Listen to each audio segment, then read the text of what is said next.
Hello, I'm Dr. Evelyn Reed, and today we're exploring the amazing journey of water. First, the sun's energy warms our oceans, turning water into an invisible gas called vapor.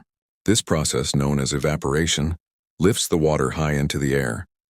As the vapor rises, it cools down and transforms back into tiny water droplets. These droplets clump together, forming the clouds we see. This is called condensation. When the clouds become too heavy, they release their water back to Earth as rain, snow, or hail. This is precipitation. Finally, this water gathers in rivers and streams, flowing back to the oceans. This is collection, and the cycle begins all over again. That's the water cycle in a nutshell. Thank you for joining me.